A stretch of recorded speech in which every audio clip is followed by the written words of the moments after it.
Hi, folks. Welcome to another episode of Film Study. This is Ken McCusick. We're here for this week's Know Your Foe episode, and our good friend Mike Santagata from the Bengals side is joining us to talk about them. Mike, how you doing? I'm doing pretty good, Ken. How are you doing? Always great to have you on the show. Each of these teams a little bit of some challenges in week one. The Ravens with injuries, the Bengals with some pass rush from the Browns, obviously. Where are you after week one and watching the Bengals play? If it was a team that hadn't just gone to an AFC Championship game and a Super Bowl, maybe I'd have a real level of concern. But I think there's a lot going into that. You got the Burrow calf injury that causes his own issue, and there's just some optimism still. It was a really wet, heavy, rainy type of game as well, and Burrow really struggled with the grip of the ball, not just his calf, but the upper body as well.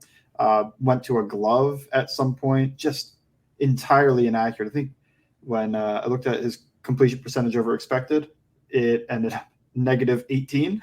Wow. And usually he's one of the people that leads the league in that regard. And that's what it looked like on the field. It's like anything beyond 5 yards it's not going to be an accurate ball. So when you're taking one of his strengths and turn into a weakness, and you're such a spread team, it's hard to change things up and get anything rolling. And like you said, I can't remember if it was on your off show, but pass rush issues as well. The Browns pass rush was pretty awesome. Yeah, is this something we should be fearful as AFC North contenders, that the Browns have assembled, Zadarius Smith and Myles Garrett together on the same team, and they've certainly positioned their cap in a way. Honestly, I think it's to levelize for next year, but then they could get Aaron Donald at midseason if they needed to. Yeah, if that happens, definitely a big concern. I think it's a really good rush. I don't think it's anything you've never seen before, but the way Jim Schwartz likes to play defense with that attacking mindset, letting his guys get off the ball and go, I think that really maximized it. And they're moving Myles Garrett around for matchups. This is a famous one so far on social media of him doing the crossovers before getting a real good pressure against the center. So I think the defensive coordinator is finally maximizing what is and has been one of the best pass rushers in the league. And then you add on, you don't really get any breaks because the next guy is a 10-sack Pro Bowler. They've got Dalvin Tomlinson inside. So it's a really good group. I probably think in my mind like a top 5 unit, but probably nothing like I'm trying to think of one of the even that Super Bowl that the Bengals played, like Von Miller, Aaron Donald on the same team. Mm-hmm. That was a little bit more difficult to deal with. Now, if they do get Aaron Donald, I do think Myles Garrett, Aaron Donald, and Zadarius Smith might top that. All right. Well, let's talk a little bit about the Bengals now. And obviously, the biggest story for them is Burrow and his offseason and the big contract just before the season, I guess, right? It was just before. It was just after week one. I don't remember actually at this point. It was during Thursday Night Football when the Chiefs got the ball. They announced it. Very good. Okay. So what are your feelings about it in terms of moving on to a second contract QB era for the Bengals? Yeah, it's going to make roster construction more difficult, and you can't have picks early on, at least a lot of them, that are going to fail. I think that's what really struck that post-2015 Bengals team was you start getting the John Ross picks and all of those types where that guy's not giving you anything, and you picked in the top 10. Like you're paying guys now.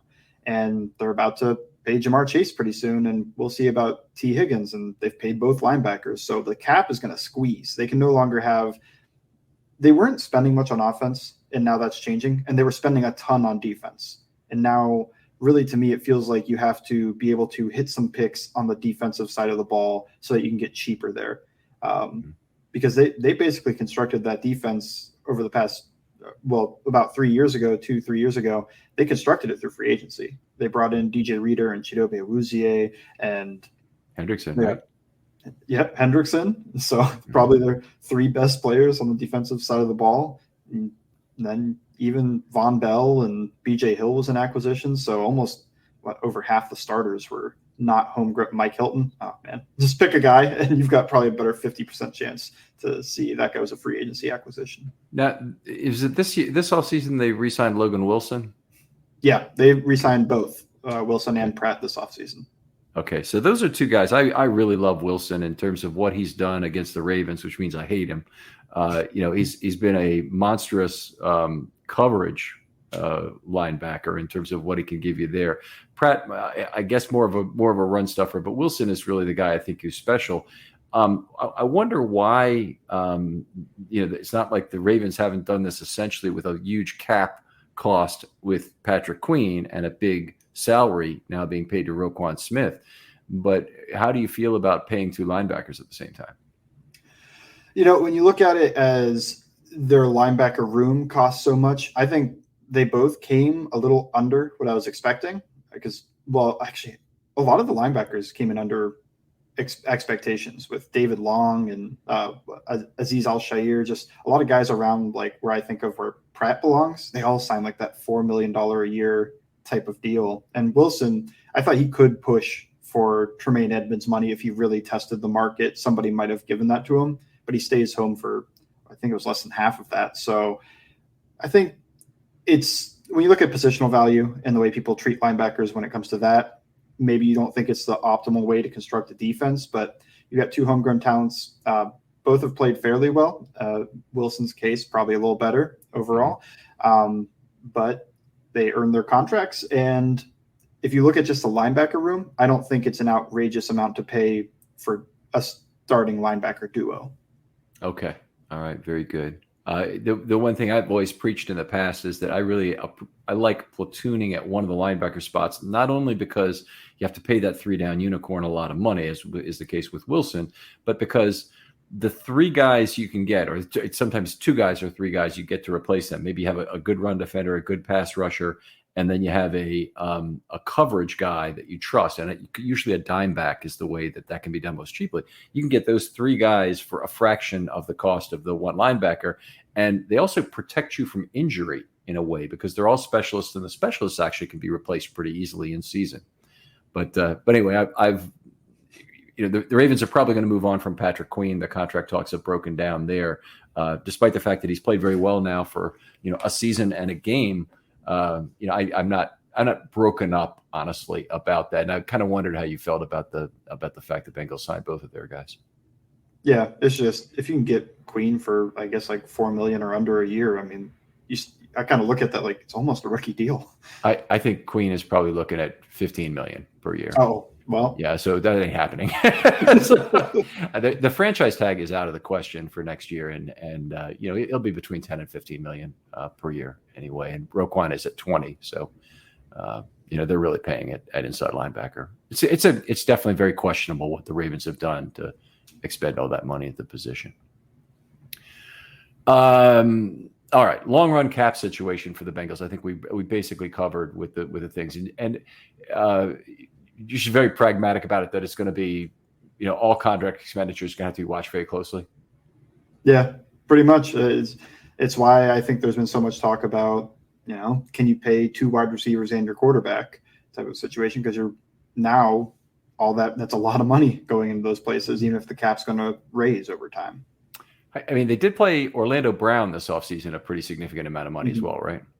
Yeah, they did. It wasn't the most for, I think Jawan Taylor came in higher, but significant amount of money. I mean, I think it was nearly $20 million a year. Okay. All right. So that's obviously a big nut to be taken care of. So 4 years, $64 million with the Bengals is what I'm seeing here. That's a lot. Let's talk about Burrow a little bit in terms of you mentioned the grip and whatnot. Has there been anything else to see? He didn't play in the preseason, right? So he had the calf strain, just shut down after 2 practices basically until last week. Okay. Were you at practice this year for the Bengals? No, I was not. Okay. All right. So there really hasn't been anything to see. Any off-season training with the receivers or anything that you said, wow, that's a good mature thing, or any of that? I mean, here and there, nothing. I didn't see anything that was like they went away to somewhere and all like did their off-season training together. Mm-hmm. But he's practiced a little bit. It's just not a ton, and I haven't seen anything off camera, or maybe just like during not the off-season as in like training camp, but the off-season as in the time between the Super Bowl and training camp. I didn't see anything there either. Mm-hmm. All right. Maybe talk a little bit about the offensive line then. I guess we'll see what we're going to see with Burrow, but go left to right there.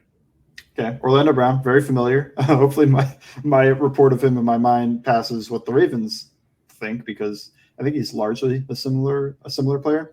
Mm-hmm. But large, that's sometimes hard for people to get around and especially get through. He does a pretty solid job of protecting inside. It's the outside stuff that can get him, and him overthinking his own strength a little bit, which he's a very strong player, but man, when it's Myles Garrett on the other side, that two-hand push, that two-hand punch there, that's not moving Garrett as much as it does a lot of players, and he's able to bend and work through that. So I think it's protecting the outside that's been his issue mostly. He's a good run blocker, and he's one of the guys that can actually move people, not just get into like a positional advantage, but actually displace the defensive linemen and especially linebackers if he can get on them. But not that athletic. He does a pretty good job of timing the snap count, though, to try to mitigate that. I mean, when it gets into space, not so much, but in terms of just like reaching a guy on a zone concept, he kind of times it up so he can get off and get in front of that. Cordell Volson, 4th-round rookie, left guard, up and down, and he looked, I think, a little bit more maybe like a 3rd-round rookie, but it's still, that's not great. He's probably the weak link among the offensive line. He just technical issues, keeps his hands wide. He lets guys get into him, especially in pass protection. He got annihilated on a play from, I think it was Dalvin Tomlinson running him over. And overall, you want to see more in year 2. He's a little bit of an older rookie, but he came from the FCS, so never know. Ted Karras, he's a better pass protector than a run blocker. I'm not sure how much that's useful for a center, but I think his best attribute is his processing and intelligence on stunts, twists, anything else. If he's coming to that side, he knows where to go and pick it up, and late blitzers. He's not overly athletic. This is kind of a common theme with the Bengals offensive line, because Alex Kappa, right guard, not overly athletic. Probably the best pass blocker of the group, though. I think he's stout. I think he's strong. And he can sometimes move guys, but he's a little bit, I think he's more technically sound and solid in pass protection than he is in the run game. And then Jonah Williams, you've seen him a lot. He's the one guy that's a little bit more athletic than the others, but he's a little bit lighter, and he has issues with his anchor and pass protection. Guys get into him, push him back, and sometimes with that inside move too, because he kind of really sits down on that anchor. Like, he doesn't have a great one, so he has to really get into it. And if you can get him with like a fake move and then go inside or outside off of that, that's when he runs into some issues. So Jonah Williams moved from left tackle to right tackle this year, right? He spent most of his time at left tackle previously. Okay. And Brown, one of the things we really liked about him here was at right tackle, and a lot of teams put particularly if you have a 4-3 defense, you often have a really good pass rusher on the offensive right side facing that right tackle, because you're not as dependent on the Sam concepts, and usually that's the weaker tackle to go against. So you have some options to do that. But one thing we knew from Brown was that, yeah, he was a little bit slower getting his feet to the outside, certainly, and probably wasn't quite up to it was a limitation. Let's just put it that way. But he had a great ability to push a guy past the pocket 12-6. And is that what you're talking about? When you talk about the two-handed push or two-handed punch, that really wasn't working against Garrett very effectively? Yeah, and usually it does with him, right? Because he's usually able to push that guy and move him around 10, 12 yards behind the pocket. Yeah. He did it with Myles Garrett, but Myles Garrett's kind of an alien. So you push him and he just runs right through it somehow. He's a very special athlete, that's for sure, and probably a future Hall of Famer. But it is what it is.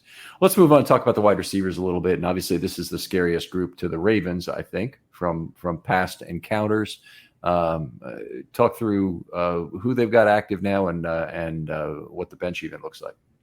Yeah, starting guys, Jamar Chase. Awesome in pretty much every facet of the game. He's not overly long if you're going to talk about his limitations, and he's not that tall, but he plays big, so it doesn't really show up too much. Does an insane job with tracking the ball and using late hands and just being able, if a corner's out of phase and running with him, eyes on him, it's really difficult to tell like when the ball's coming, because you usually read the hands and the body of the receiver for that, and he's just so late with it. He also works body control really well to the back shoulder. I think we see this a lot, where he running a go route, Burrow throws it to the backside, and he just quickly turns around, catches it, gets both feet down, and goes out of bounds. So those things are there. I also think he's kind of built a little bit like a running back, kind of that stout, big leg type of build where he runs through a lot of tackles. And sometimes that catches people by surprise, not thinking he's yards after catch creator, although Cat might be out of the bag at this point. He's been in the league a few years.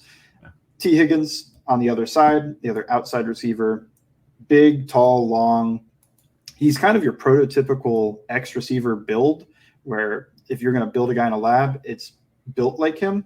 And I think he has more wiggle than he gets credit for outside of what Bengals media, fans, analysts give, where he's not just some contested catch guy where he can actually create some separation. You have to give time for that. He's not super athletic, although he's faster than even like a 4.6 something at his pro day. He had a hamstring injury there. I think he just tried to work through something. He can stack corners and get over the top a little bit. And I think he's a very good number 2. And I think that's actually what's coming down to the contract thing is even if they give him the same money, it's like they might be go number 1 somewhere because he probably could. Oh, right. No, that makes sense. And I did notice Higgins had 7 targets in the first game without a catch, and one of those was a drop. How was his day? What was the issue with? Is it mostly on Burrow, on the Browns pass rush, or on Higgins himself? I think you could put it at a lot of those things. There were a lot of go balls or slot fades and deep down the field targets, and Burrow's accuracy on those was pretty poor. So I think that was the main issue was Burrow. You get into some of the Browns pass rush, they did cause some pressures. He had what should have been a wide open touchdown. And if Burrow could just put in his zip code, it's a touchdown, but overthrew it. It was like a 30-yard gain. And that's when you kind of know the game's not going your way. He also had a slot fade against Grant Delpit where he gets over the top and even with him at about the 20, and Burrow threw it to like the 10 with air under it. So he had to try to play through Delpit to get there, and credit to Delpit. Play a great job to break that pass up because usually T can still just catch that ball over the guy. But if that gets thrown over him, maybe you're looking at another deep ball that's completed. But he could have played better too. I think when it came to when he faced against corners, those Browns corners, they are physical, handsy, and mean. And Emerson, he's long in particular. He's big and long. So that sometimes gives him a little bit of an issue. Just a big, long guy that can kind of match his, strength. And when the quarterback's not able to throw it accurately, he's not getting any help in that regard. So that's kind of what I saw. I didn't think he played some abysmal game where you're worried about is the contract getting to him or something. I think it was a lot of factors leading into it and mostly on the quarterback. He's a 4th-year player right now coming into a 2nd-round draft pick originally. No, he's a 1st-round draft pick. The 33rd pick. 33rd pick. Okay. All right. I remember at the time, and maybe the Ravens were drafting right around 30 later in that draft, thinking that he'd be a great pickup for the Ravens, but it wasn't to be. That's interesting. So anyway, this is year 4 of 4 with him for the Bengals, unless they get a contract done. Yeah, pretty much. I would expect a tag if they can't get something done this year, okay. But then it turns into what happens. Are the Bengals in a position to afford the tag? So a lot of teams, some teams can save up and they can do it, and other teams they just can't. They can't. Like when the Ravens signed Joe Flacco after the 2012 season, they couldn't afford to tag him. They had to sign him or let him go. They still can afford the tag, and some of that's good news, some of it bad news. I mean, they just freed up $7 million with Lyle Collins. They just released him yesterday from the PUP list, and kind of sadly for them, DJ Reader and Chidobe Awuzie come off of the books after this year. Maybe they're interested in bringing those guys back, but when you start getting around that age 30, that's when they're a lot less interested in these guys. Okay, and that certainly makes a lot of sense. Talk about Lyle Collins for a second, because he's somebody with the injury to Ronnie Stanley that's been mentioned in Ravens circles as a guy who might provide some additional tackle depth. I think the injuries have taken a real toll on him, and it was kind of sad to see last year. He had a back surgery, and we didn't hear much about it. He basically didn't practice the entire offseason, does that joint practice with the Rams, and then the entire year, I've never seen an offensive tackle fall down as often as him. And it just felt like he couldn't sustain things, just whether that's a back. I heard he had a hip issue and an ankle injury, and now he's got the knee. It feels like he's really beat up as a player. Can still move players, though. When he's running vertical and trying to displace guys, just like I talked about with Orlando Brown, he can move defensive linemen over a gap when he's working straight ahead. But when he's working backwards in pass protection, he can give you 2.5 seconds, but that's all you're getting, because he might seize up, fall down, and sometimes he was even diving out to guys because he couldn't reach them. It was a very interesting watch for when he was playing. All right, I think probably want to scratch him off the list. Did we get to the full set of wide receivers? Because I think we got the first two for sure. But Tyler Boyd, he's been there forever, but this is his last year of his deal. I don't know if that's common knowledge, but they're probably moving on from him as well, just once you get around that age. Great slot receiver. I think he's smart. I think he's very, very dependable with his hands. Not super athletic, although he does have a big play here and there. But I think the main thing he can win with is when he's working inside, he does a really good job of reading coverage, reading leverage, and then just being very dependable with when you throw him the ball, you're not going to get a drop. And he's fairly solid at contested catch situations. Really, he just doesn't play on the outside because he doesn't have the athleticism. Mm-hmm. He's certainly been a completely deserved and worthwhile contract, the last one with Boyd, and he's been one of the great bargains at wide receiver among the, I'll say the medium high guys, not quite, obviously not a number one receiver. I hate that term, by the way, number one receiver, just hate it. Yeah. But he's been a terrific player for the last several years for Cincinnati. Other wide receivers you want to talk about? Yeah, Trent Irwin might see the field, because for the first time that I can remember, they actually used quite a bit of 10 personnel. So we might get some Trent Irwin on the field. They took Irv Smith off for Trent Irwin during that Browns game. I was surprised because he kind of does a little bit of that body control stuff I talked about with Chase, where he caught a few back shoulders. Just a better player than I was expecting when Chase went down last year. They went to Michael Thomas, not that Michael Thomas, the Saints receiver, but a different Michael Thomas, and he really struggled in Chase's place during the Browns game. They flipped it for Irwin, and Irwin had a pretty nice stretch during that time, and they've kind of depended on him a little bit. I don't think he's anything crazy, but I think he's solid. I think Thomas is one that had a really big game against the Ravens, didn't he? And broke out earlier in his career. I may have this wrong. I am not 100% sure on that. Okay, I'd have to look back, but there's been a couple of Bengals receivers over the years who had a big breakout game against the Ravens. I guess it's not unusual with them being a division rival. But the other thing you mentioned I thought was really salient here is that 10 personnel could give the Ravens a lot of trouble. And I've been concerned about that anytime the Ravens have been low on corners, and that's certainly the case right now, is that they don't have a lot of corner depth. And they played a couple snaps with 3 corners and 3 safeties in this last game with 32 dime, but they didn't play any 4 corner dime, and they'd be really challenged to do so if they had to. So that's an interesting idea, is whether or not the Bengals may have some 10 personnel in their bag of tricks. Yeah, they didn't get to it before, but I think they finally have a 4th guy that they really trust to be able to run that. All right, well, let's move on. Talk about the running backs. And do they use a fullback at all these days? No, once in a blue moon, you'll get Drew Sample lined up back there, but it's not common. All right. And Mixon, most of the snaps? Yeah. Mixon, most of the snaps. They platooned a tiny bit. Chris Evans taking a little bit of early stuff. I think they're trying to limit Mixon as he's getting older. Just don't want him getting 80% of the work. But Mixon's going to be the main guy you see. I think he's got good pre-line of scrimmage ability, his burst through the hole, his vision for it. And he looked powerful, healthy. It was surprising. He looked better in that game than almost any game last year, but I can't say any game because he had 5 touchdowns against the Panthers and for some reason just dominated them. But he dealt with so many injuries. As a bettor, you demand perfection, and MyBookie delivers. NFL, college football, and a brand new cash-out system gives you options to bet and win all season long.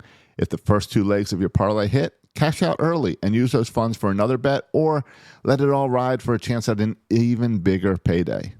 Join the MyBookie family for an entire season filled with odds boosts, free bets, and super contests. This season, MyBookie has a no-strings-attached cash bonus that lets you deposit and withdraw quick. Use the promo code RAVENS on a deposit of $50 or more, and you can receive up to $200 in cash instantly to your MyBookie account. Bet your deposit amount once, and you're ready to cash out at any time. Again, that's promo code RAVENS to claim your cash deposit bonus. You can bet anything, anytime, anywhere, only with MyBookie. Film Study is brought to you by GoPuff. GoPuff is a delivery app that offers super fast delivery of anything you need. Their simple-to-use app lets you order your favorite brands and products right to your door in 30 minutes or less. No middleman, no crazy fees, and no waiting around. GoPuff has literally everything you could ever want. Get snacks, drinks, groceries, alcohol, home essentials, and more delivered with a click of a button. For a limited time only, GoPuff is giving new customers $10 off their first 10 orders, plus a free 14-day trial of their exclusive membership program by using the code WELCOME1010. GoPuff's membership program gets you access to unlimited free deliveries with no service fees, extremely low pricing on over 150 everyday essentials like eggs, milk, Ben & Jerry's, and more, and insane weekly deals on the most coveted and in-demand brands and products.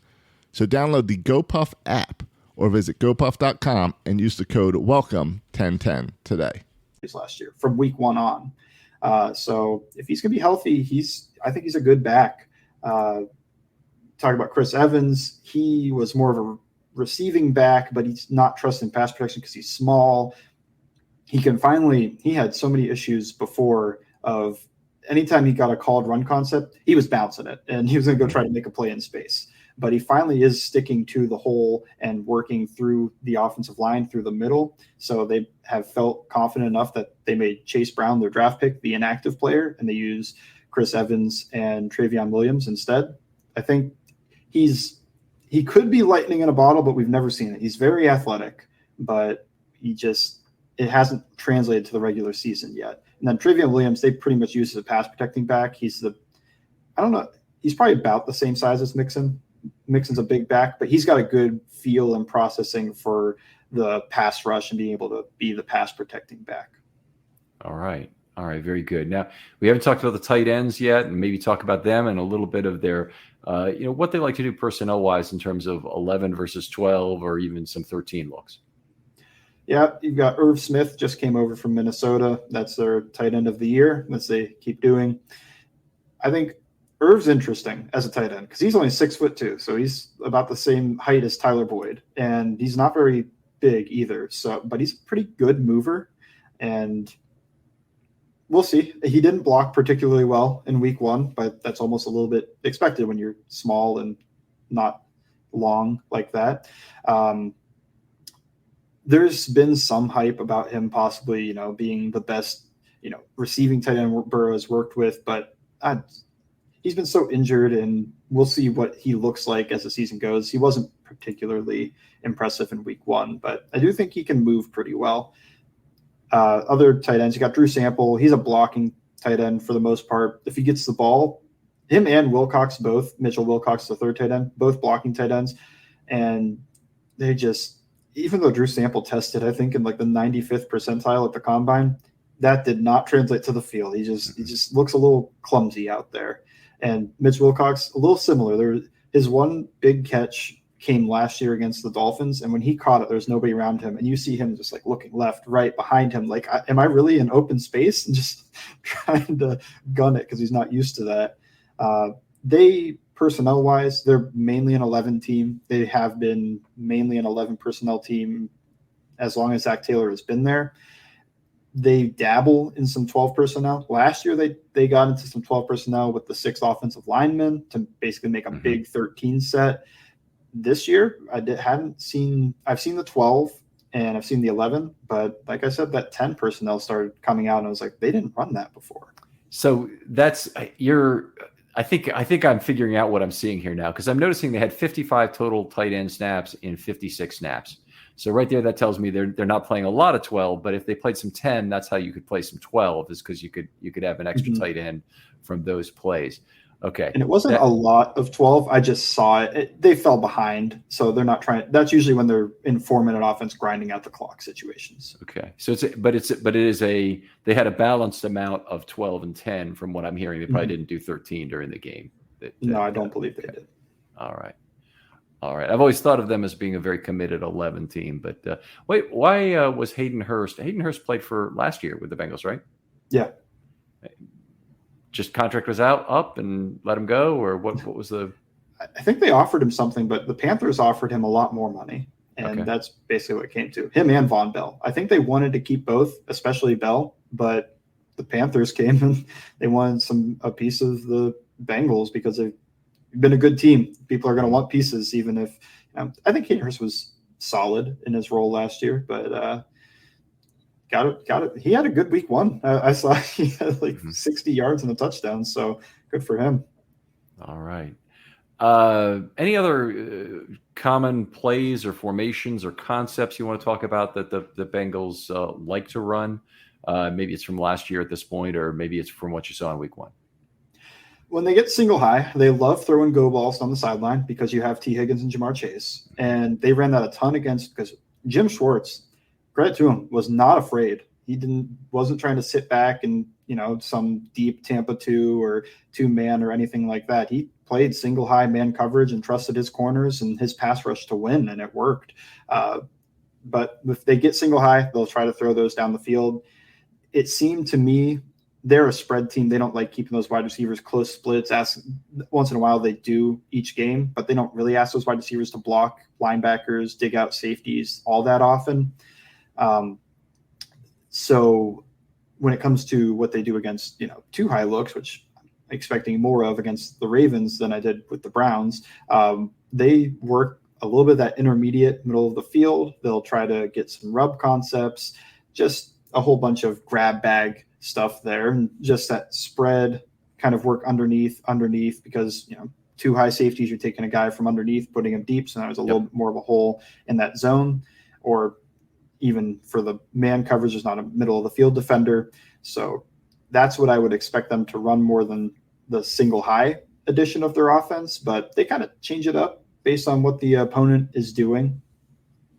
Last couple of meetings with the Ravens, we've noticed Burrow going to the outside with just a ton of wide receiver screens and short throws. And I think you just explained a lot of that with regard to, what they're seeing in terms of too high or single.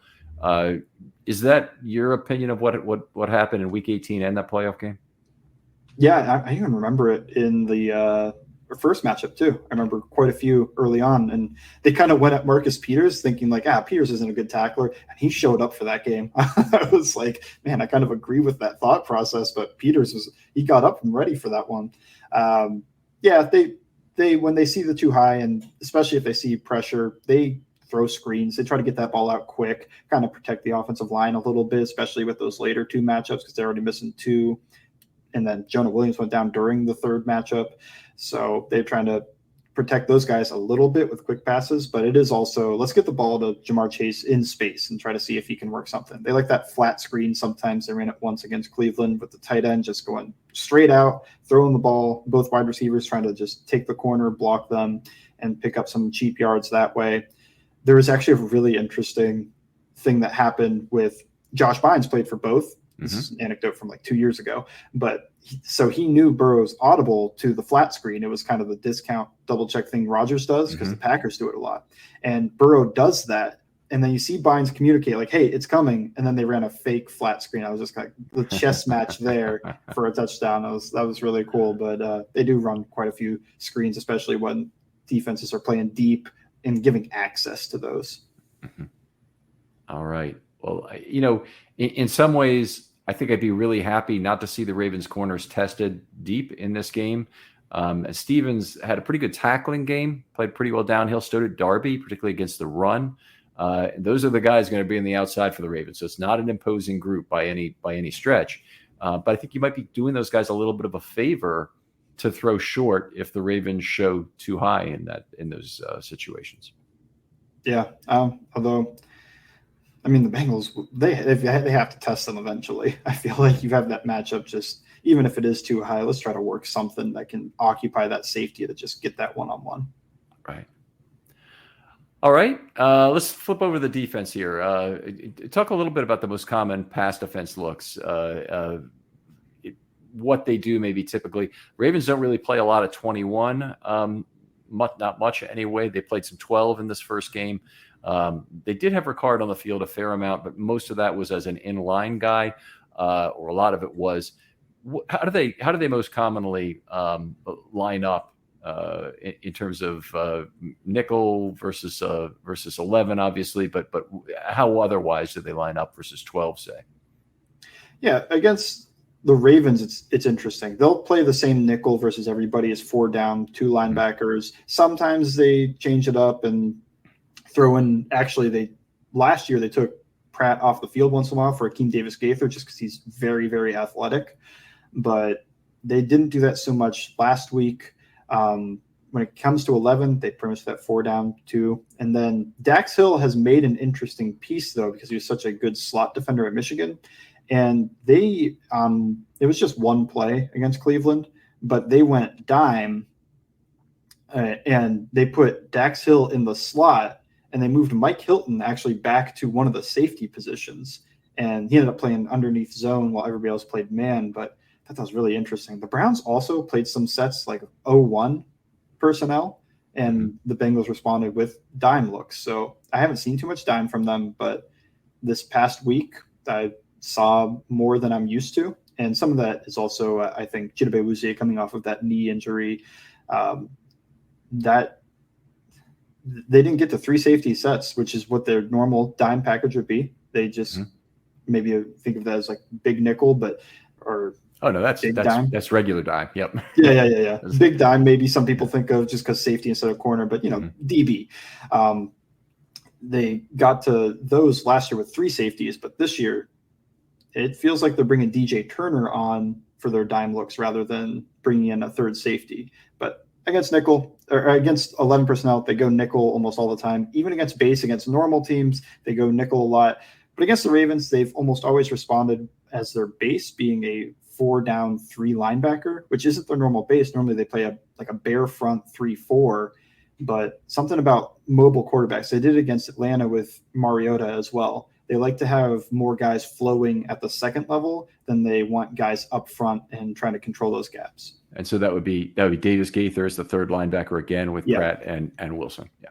Yep, typically. All right. And interesting the way to respond. That 0-1 look, I really associate that with something Pittsburgh would play in the waning Roethlisberger years, particularly against the Ravens. They were really trying to take the running back entirely off the field and just go, all wide with one tight end usually. The Browns were trying to make Elijah Moore seem like a running back, but I don't think the Bengals really responded as if he was one. It'd be hard to fool people with that. But anyway, let's talk about the defensive line. And I want to get into some of the rotation and snap management that the Bengals do there. Yeah, last year, not much rotation. They kind of just let Hendrickson and Hubbard go until they couldn't go anymore. And there's actually DJ Reader talked about this. He's like, we need to give them breathers because they're not making it the whole year. They keep getting injured, and it's just not sustainable to try to play that many snaps. So they're trying to do a little bit more of a rotation this year. When it comes to the edge guys, I think Hendrickson, very talented pass rusher, but he does have his issues in run defense, and it showed up in the Cleveland game where just backside contained, trying to hold that backside C gap, and he overruns it, or he's at a bad angle and gets cut underneath, and needs to do a more solid job there, although he kind of is what he is at this point. But pass rush is worth it because he's been very productive there. Hubbard, almost the opposite. Great run defender, but the right tackle went down, and he did not take it to DeJuan Jones. He didn't really get very many pressures, if any, against him. Then when you get into the rotation, they like Cam Sample a lot, and he has in the preseason he was better than he was last year, and I thought he was fine last year. And then regular season, he got a pressure on Jedrick Wills, and it was a real pressure, not just like some unblocked type of or missed assignment thing. He actually beat him physically. So maybe he has taken his game to a better level. Just Fosai currently injured, he's usually in that rotation as well. I'm not sure if he'll play, but I think it's a high ankle sprain preseason week 3. So in my mind, it's a little doubtful he plays. They have first round pick Miles Murphy that'll play some snaps on the edge as well. He more so played at the end of the game last week when it was a little bit out of reach, but they did send him in there once in a while the game was tight. And he's just raw. He's big bag of tools, that size with that get off. It's hard to find those guys. And kind of like Rashawn Gary was like a 2-sack guy type of guy for 2, maybe 3 years before finally breaking out and becoming an awesome thing. That's what they're hoping with Miles Murphy. Now, Miles Murphy's still only 21, if I recall correctly. So he's got some growing into his body to do. He doesn't even turn 22 until I think January or February of next year. Yeah, wow. That's a nice place to be. You don't want to. I mean, I don't want to ever have the Ravens have another like just barely 21-year-old inside linebacker again that they draft, because I don't think it plays well there. But in terms of your edge rushers, I don't mind having that development year, because you usually have a development year no matter what to learn how to beat tackles in the NFL. So you may as well be growing into your body at the same time. And he's certainly a talent, that's for sure. He was there. Did they draft him in the first round? Yeah, it was. What was that? The 28th pick. 28th pick. All right. All right. Talk a little bit about the pass rush and what they use in terms of scheme. You did talk about the edge guys a little bit there, but in terms of what they use in terms of scheme, a lot of stunts, off-ball blitzes, simulated pressure. What do they use? Not a ton of simulated pressure against the Ravens. They're not afraid to blitz. They haven't been really. Even though Lou Anarumo isn't a big blitz guy, he at times, especially third down situations, he'll get into them when he's feeling like a team doesn't have a great response to it. And I don't know if that's true about the Ravens now, but it kind of was with Roman, where it felt like they didn't really have the hot answers for those blitzes. So we'll see if he tries any of those in this game. I think that's an interesting schematical type of look. Normally, he gets a rush with 4, and he really asks those guys to kind of mush rush, hold the lane, and just run through the guy rather than try to get around and bend and win the edge that way. And he's got guys that like doing it. DJ Reader and BJ Hill and Trey Hendrickson, even though I think some people treat him a little bit finesse, he mostly likes to try to drive his helmet through the offensive tackle's chest. And Sam Hubbard, he's stout too. He kind of does that. So that's really their scheme, is to try to squeeze the pocket from 4 lanes and keep those quarterbacks inside of there rather than letting them get outside and create. One thing we've noticed, I think, in Bengals games before is how quickly the Ravens have got after, and this is true of the Browns too, but I think of it in terms of the Bengals, how quickly the you could call him a spy, but the zone defender who's on the correct side will go after Jackson as he's even like just starting to think about leaving that pocket. And that's been very effective against the Ravens in terms of doing that. In this past game, the other thing that really beat the Ravens was a lot of cover 0 looks, and it wasn't a ton, but they rushed with 6 or 7, I believe it was 5 times, and it resulted in some bad things happening. Let's put it that way: a couple sacks and not much in terms of yards, and 1 interception, I believe, on those.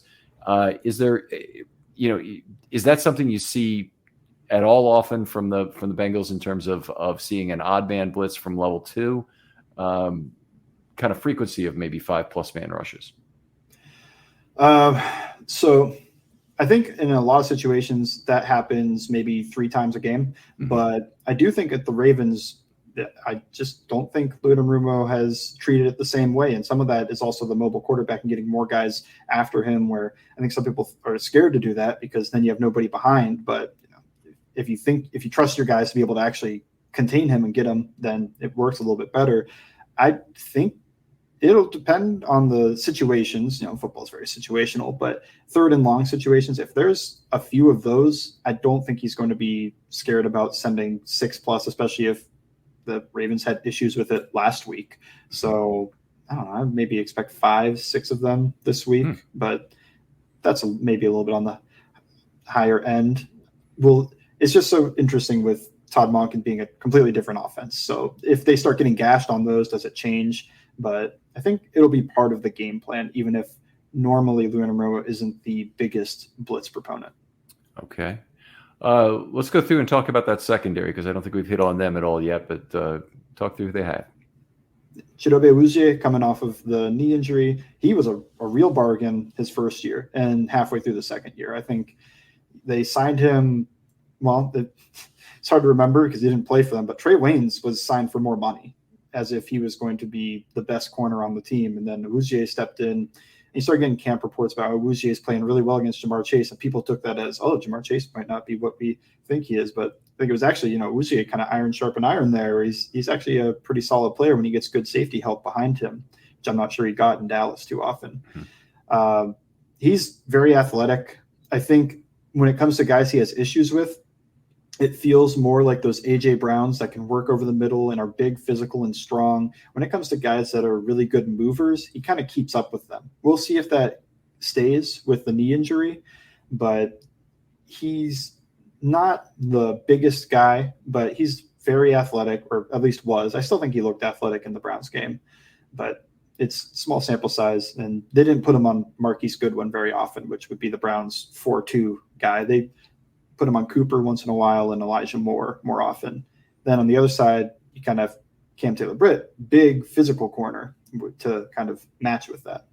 Do the Bengals chase in terms of receivers, meaning they don't have a dedicated left corner, right corner, or how do they set up?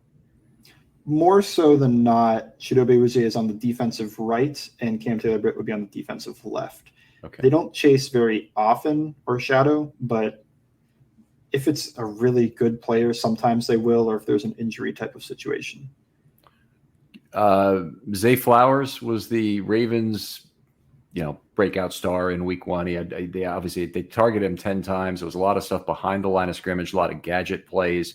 How do you expect them to react to Flowers specifically in this game? I would think that would be your matchup for Awuzie, where good mover versus good mover. But we'll see if they treat it as if Zay Flowers, who I think probably easily the best, not just speed but movement type of guy in the wide receiver group. Yeah, he's the best of the group. Bateman's coming back from an injury; he's the more natural X, and then they have Beckham, who's everybody thinks is good, and we'll see. He didn't have a bad week one. He drew 2 DPIs and had a couple catches, so that's good. But Bateman came back, made a one real nice saving throw and saving catch, I should say, to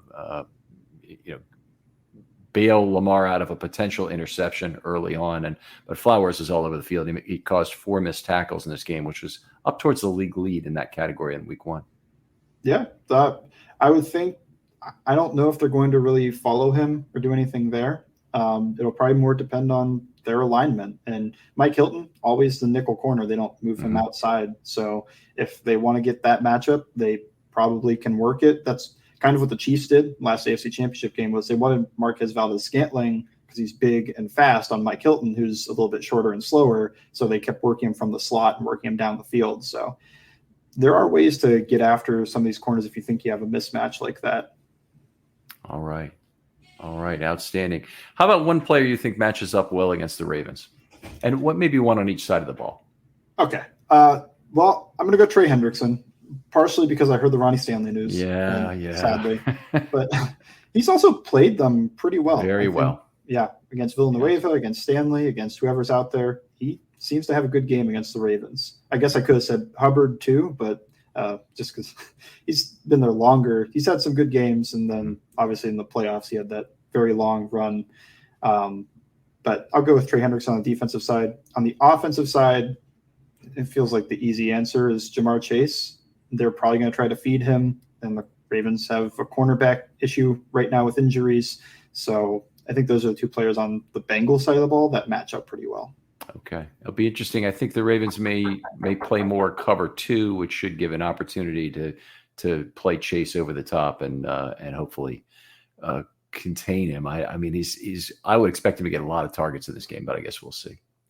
But all right. Well, Tell folks, Mike, this is always a pleasure to have you on, first of all.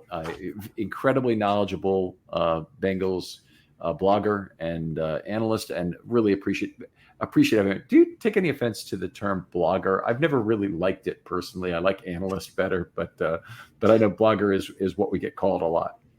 I like analyst more, but Me too. I'm not going to, it's not too bad. Okay. All right. Very good. So where can folks find your work or talk to you online? You can find me at Sports Illustrated's All Bengals for all my writing, and my podcast is Always Game Day in Cincinnati if you want to listen to what we think about the Bengals and maybe what we think about the Ravens going forward. All right. How many shows per week for that? 3 post-game show, and then kind of a longer reaction that comes out Wednesday, and then the Friday preview. All right. Very good. Other folks out there, if you'd like to be on a film study short, hit me up. I've always got room for those, even during the season. Hit me up with a DM on Twitter. I'll get back to you very quickly, I promise, and love meeting new people that way, so don't be shy about it. Mike, thanks again for coming on. Always appreciate your Bengals analysis. Thanks for having me. And we'll talk to you next time on Film Study.